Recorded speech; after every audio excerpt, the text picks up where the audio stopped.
Olá, dando continuidade agora à segunda parte do capítulo 6, Dentro da Noite, onde, para relembrarmos do vídeo anterior, André Luiz acompanha o grupo socorrista e com a irmã Zenóbia e diversos trabalhadores lá da casa transitória.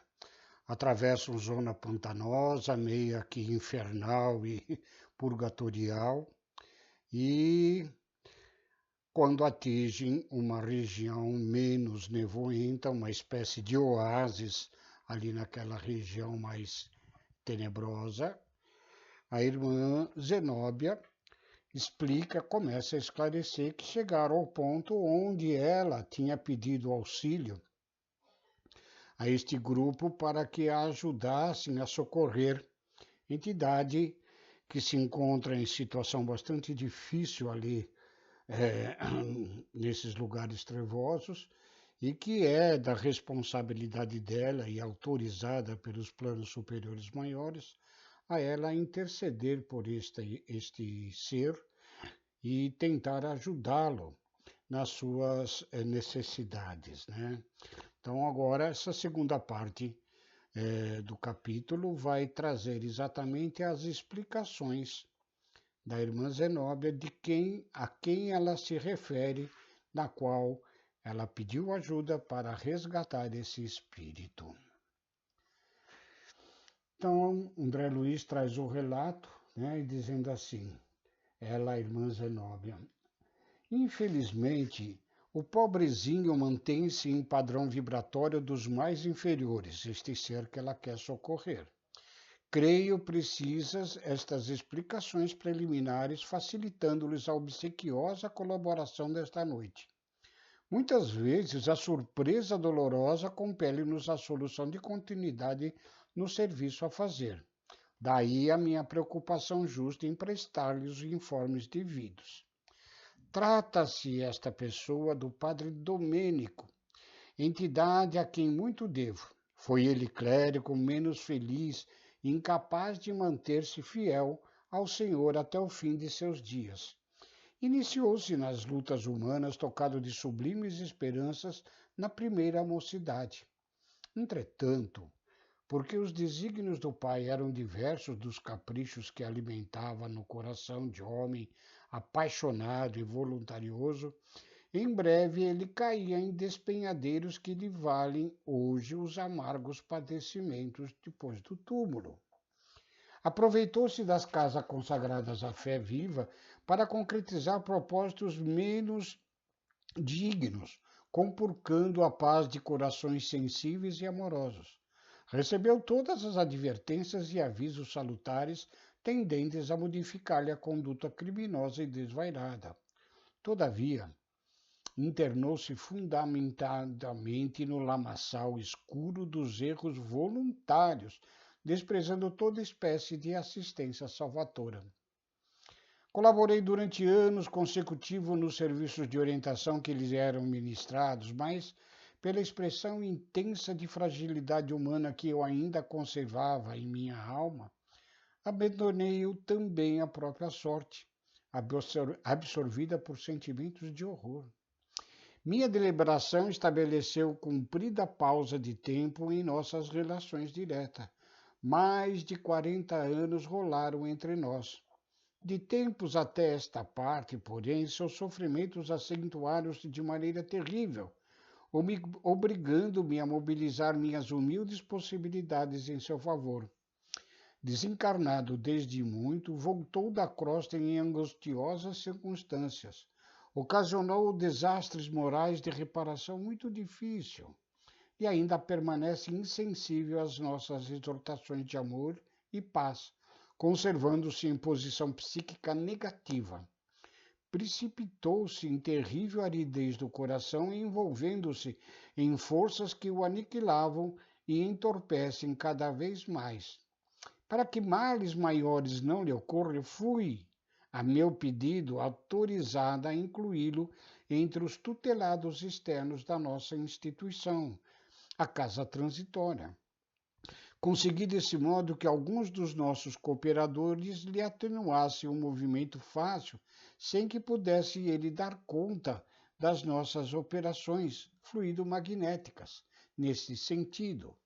Tem sofrido muito, no entanto, apesar da prostração, ainda não modificou a mente, mantendo-se em pesadas trevas inferiores e subtraindo-se sistematicamente a qualquer esforço de autoexame que lhe facilitaria, sem dúvida, algum repouso espiritual. Além desse alívio que lhe é sumamente indispensável, o padre Domênico necessita regressar à experiência construtiva na crosta planetária, recapitulando o pretérito em serviço expiatório. Entretanto, a situação mental em que se demora cria-lhe empecilhos de vulto, dificultando-nos a ação intercessória. Veja que muitas das vezes algumas pessoas, ainda que não tenham um conhecimento um pouco mais aprofundado da doutrina espírita ou da natureza real do que é o mundo dos espíritos, né, estranha que espíritos desencarnados não consigam ver ou ouvir os espíritos do lado de lá que o desejam auxiliar. É porque os nossos campos mentais, na maioria das vezes, quando nos prendemos ao orgulho, ao egoísmo, nos barram a mente e os ouvidos e a visão a todo e qualquer apelo de ajuda. A ajuda sempre vem, porém nem sempre eles conseguem atingir. Por isso que muitas vezes nas casas espíritas, estes espíritos do grupo socorrista utilizam-se de médiuns encarnados para fazê-los ouvir, pois que eles estão muito mais ligados à materialidade aqui na Terra do que à espiritualidade, embora desencarnados. Urge, porém, continua a irmã Zenobel, que regresse ele à reencarnação. Amigos nossos, devotados e solícitos, ampararam-me o pedido e benefício dele, e Domênico voltará a unir-se como filho sofredor de uma das suas vítimas de outro tempo. Vítima e verdugo, porque, num gesto de vingança cruel, o ofendido eliminou o ofensor com a morte. Para reintegrar-se nas correntes carnais preciosas e purificadores, deve um infortunado adquirir, pelo menos, a virtude da resignação, de modo a não aniquilar o organismo daquela que, desempenhando sublime tarefa de mãe, lhe conferirá carinhosamente a nova personalidade. Para a obtenção desse resultado, é imprescindível que melhore interiormente. Se conseguirmos que um raio de luz lhe penetre o íntimo, sem possibilitarmos a eclosão de algumas lágrimas que lhe desabafem o coração, dilatando-lhe o entendimento, experimentará então novas percepções visuais e provavelmente conseguirá enxergar aquela que lhe foi desvelada a genitora na derradeira romagem dos círculos carnais. Vejo que a figura da mãe, a mãe amorosa, a mãe verdadeira, aquela a que gera o espírito, possibilita ao espírito o reingresso na crosta terrestre, através da maternidade, né? É sempre ela a qual os espíritos ainda muito renitentes, muito rebeldes, conseguem de alguma forma, com a visão e a palavra desta mãe amorosa, a iluminar-se em parte para poder receber o infinito ajuda, a misericórdia que Deus envia a todos nós através de irmãos nossos espirituais. Conseguida esta providência, creio que será ele conduzido facilmente à indispensável conformação e às medidas iniciais da recapitulação terrestre. Estabeleceu-se então natural intervalo nas considerações de Zenóbia. Nenhum de nós ousou formular qualquer interrogativa. Ela, porém, prosseguiu humilde. Desde alguns dias, ouve-nos Domênico a voz, tal como o cego que não consegue ver. Não posso identificar-me perante ele a fim de não lhe prejudicar o trabalho de redenção, mas espero que nesta noite muito possamos fazer em seu favor com os valores da prece. aguardando ainda que os informes detalhados e instrutivos a serem prestados pela clarividência de Luciana lhe possam elevar o tônus vibratório e, ocorrendo isso, como espero em Nosso Senhor, chamarei mentalmente a nossa irmã Ernestina, que lhe foi a mãe dedicada e compassiva, com o fim de o recolher e conduzir a crosta para as providências cabíveis. Estou convencida de que, podendo ver a genitora, Domênico se transformará em breves dias, preparando-se para a reencarnação próxima com o valor desejado. Indicando determinado ponto da paisagem, informou: em vista do serviço a realizar, recomendei que 2 auxiliares da nossa casa o trouxessem a local adequado, onde possamos orar livremente e auxiliá-lo com as nossas palavras, sem interferências estranhas. Em seguida, rogou comovidamente: e agora que iniciaremos o trabalho de tanta significação para minha alma, insisto para que vocês me perdoem o caráter pessoal desta tarefa. É que a oportunidade de nos reunirmos 5 irmãos tão bem sintonizados não é bastante comum. E em vista da providência assinalada para amanhã, sinto que não devo adiá-la, porquanto a desintegração de resíduos inferiores pelo fogo etérico se faz acompanhar de muita renovação nestes sítios. Poderíamos, desse modo, Ernestina, Domênico e eu, perder sagrado ensejo de repetição problemática. Calou-se de súbito a orientadora, conservando na atitude de quem medita em silêncio, de coração voltado para Todo-Poderoso. Decorridos alguns momentos, prosseguiu acentuando: estejam certos de que serão meus credores para sempre. Tendo-se em conta a elevada posição da diretora da Casa Planetária, comovíamos-nos semelhante demonstração de humildade. Constrangindo-nos quase diante do seu exemplo cristão, seguimos-la à pequena eminência do solo, vagamente iluminada, onde 2 companheiros velavam diante de alguém estendido em decúbito dorsal. A mentora benevolente dispensou ambos os auxiliares, recomendando-lhes integrar a comissão de serviço que se postara adiante. Em seguida, Zenóbia aproximou-se maternalmente e, deixando-nos surpresos, sentou-se na erva rasteira, colocando a cabeça do infeliz no regaço carinhoso. Aquele homem, trajando o burel esfarrapado e negro, exibia horripilante faces. Não obstante a sombra, viam-se-lhe os traços fisionômicos que inspiravam compaixão. Cabelos em desalinho, olhos fundos na caverna das órbitas, boca e nariz tumefactos, em horrível máscara de ódio e indiferença. Dava a ele a impressão de celerado comum, que só a enfermidade conseguira imobilizar para a prestação de contas com a justiça. Não acusou emoção alguma ao contato daqueles colo amoroso e nem se apercebeu da nossa presença amiga.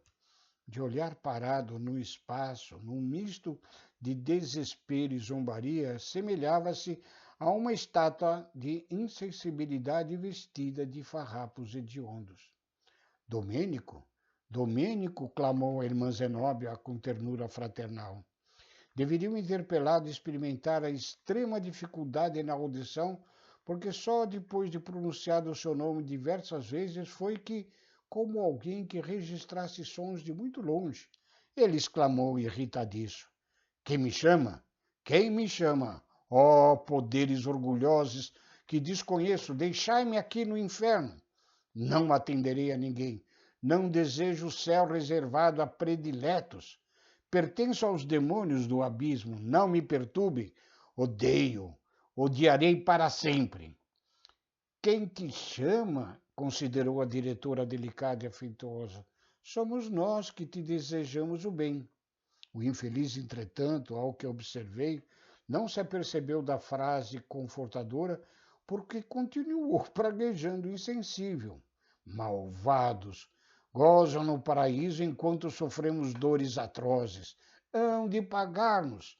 Deram-me direitos no mundo, prometeram-me a paz celestial, conferiram-me privilégios sacerdotais e precipitaram-me nas trevas desalmados. Satã é mais benigno. Vejo que o orgulhoso, o egoísta, sempre clama pelos seus direitos, mas nunca se propõe a cumprir as suas obrigações, né? Na existência que ele teve, conforme os relatos de Irmã Zenóbia, a sua postura como um clérigo não foi lá das mais recomendáveis, né? Impetrando diversos crimes contra a moral cristã, inclusive, né? E aí, nesse momento, onde ele se encontra, parece que desamparado, ele impeca contra as forças de espíritos mais elevados, achando que ali é que ele tem a verdadeira justiça.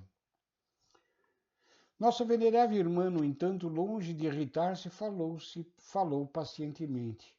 Pediremos a Jesus que restitua ainda por alguns momentos o dom de ouvir.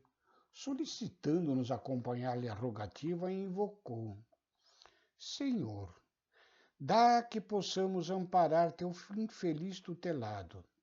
Tens o pão que extingue a fome de justiça, a água eterna que sacia a sede da paz, o remédio que cura, o bálsamo que alivia, o verbo que esclarece, o amor que santifica, o recurso que salva, a luz que revela o bem, a providência que retifica, o manto acolhedor que envolve a esperança em tua misericórdia. Mestre, tu que fazes descer a bendita luz de teu reino aos que ainda choram no vale das sombras, concede que o teu discípulo transviado possa ouvir aqueles que o amam. Pastor divino, compadece-te da ovelha desgarrada do aprisco de teu coração. Permite que aos seus ouvidos tenham acesso aos ecos suaves de teu infinito amor. Concede-nos semelhante alegria, não por méritos que não possuímos, mas por acréscimo de tua inesgotável bondade. Oh, diz André, mais uma vez reconheci que a prece é talvez o poder máximo conferido pelo Criador à criatura.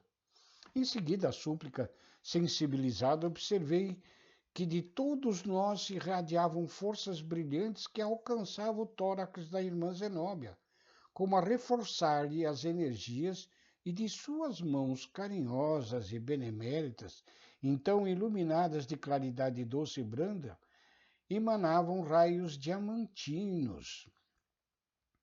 A amorável amiga colocou-as sobre a fronte do desventurado, oferecendo-nos a certeza de que maravilhosas energias se haviam improvisado em benefício dele. Chamou-o novamente grave e eterna. O interpelado, agora revelando capacidade auditiva diferente, fez imenso esforço por levantar-se, tateou em torno de si e bradou. Quem está aqui? Somos nós, respondeu Zenóbia, desvelada que trabalhemos em teu favor a fim de que obtenhas paz e luz. Quimeras!